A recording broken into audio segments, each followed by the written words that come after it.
As water gushed out of a tree he tried to cut, Peter's reaction was to contact the fire brigade. Their timeliness surprised him. The reason they prioritized the situation he didn't know. Peter was shocked when the firefighters informed him that he had to evacuate his property within an hour.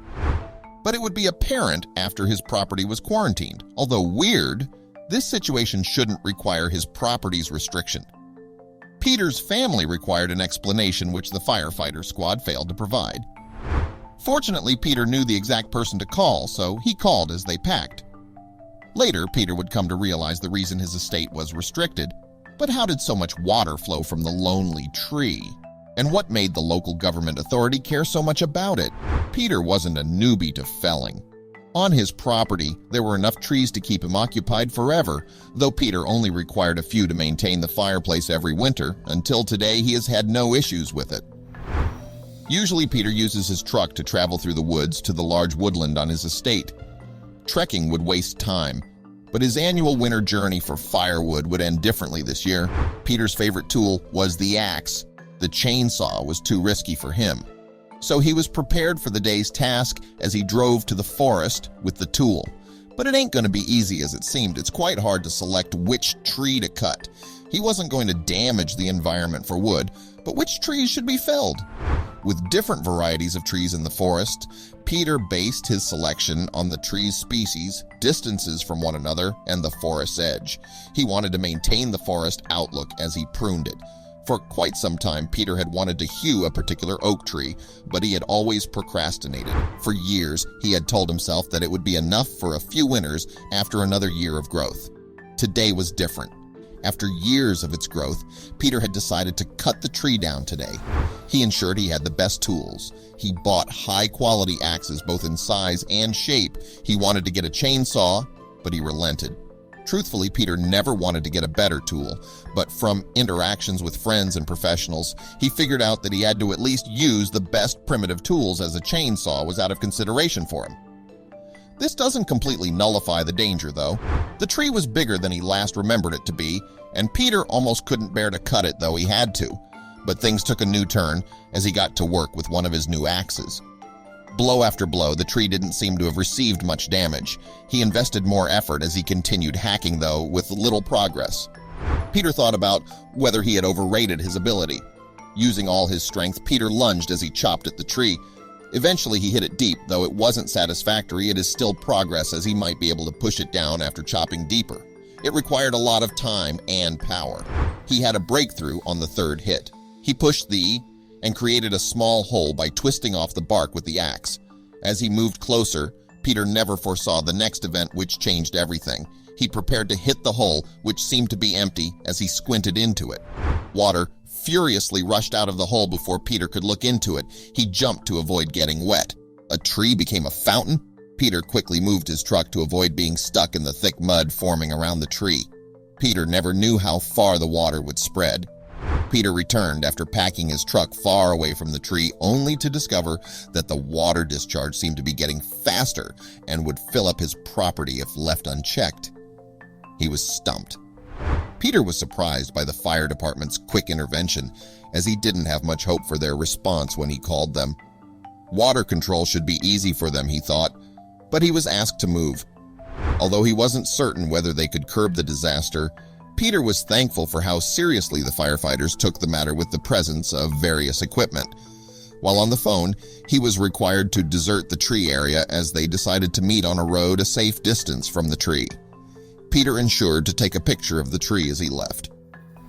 As he arrived later than the fire truck at the edge of his estate, Peter could hear the loud sirens as well as see the flashing lights along the road. The hole seemed easy to seal, but why did they seem to be worried while rushing to his property? The fire brigade chief, alongside at least 5 firefighters, departed the truck.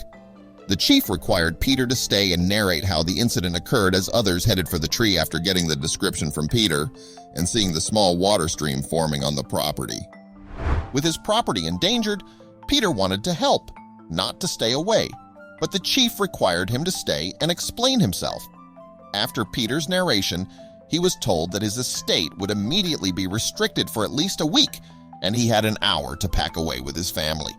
The chief couldn't be bothered to entertain Peter's many questions. He went to join the others as Peter drove home. Peter, while on the way, called his wife to start packing and promised to explain when he got home. Peter wasn't certain where his family would go. He knew they needed to quickly pack up their belongings. After an hour, the firefighters were at the door, requiring Peter's family to move out. Melinda stopped Peter from going as she refused to move without getting an explanation.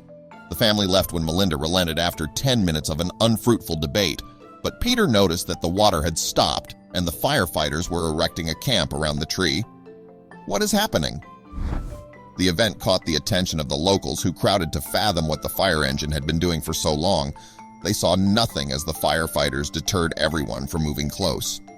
The firefighters didn't give a clear explanation when the locals required to know what caused the incident. Peter's family went to Melinda's parents, who lived near the city borders. The firefighters told them that they might be able to go home in a week when all would be fine. That seemed too long to fix an incident that didn't seem serious. Although the area was restricted, Peter couldn't wait that long. He wished to know what was wrong. He wasn't bothered about the possible danger. He would check it out that night. To his dismay, even at midnight, the property, especially the tent around the tree, was still strictly guarded. Nobody could get to the tree. It all seemed very confidential. Disappointed, Peter returned to Melinda's parents to sleep. He only had a way to figure out the situation. He wasn't hesitant to call the next morning. Peter was quick to contact the fire department because he was very familiar with the tennis club commander, a kind family friend.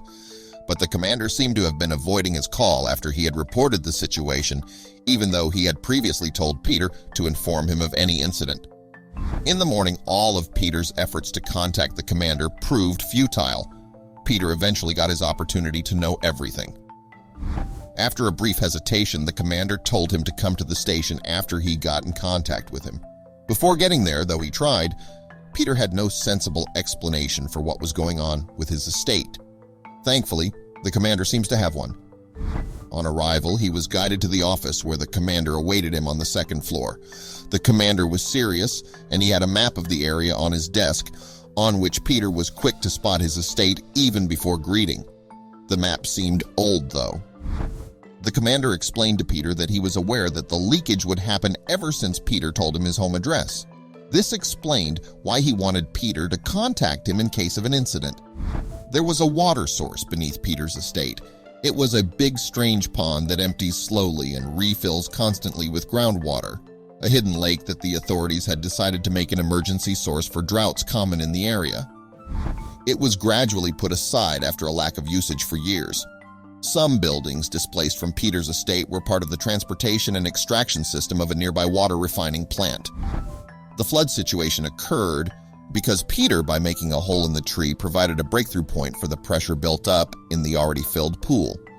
Peter wasn't informed because the pool was on his property and the government was unwilling to pay water fees. This was a difficulty for the government and an opportunity for Peter. Peter eventually came to an agreement with the government not to charge them any water fees as long as his property was redeclared after the water damage. To avoid a reoccurrence of the incident, they started checking the water pressure regularly, with the hope that such an incident wouldn't occur again.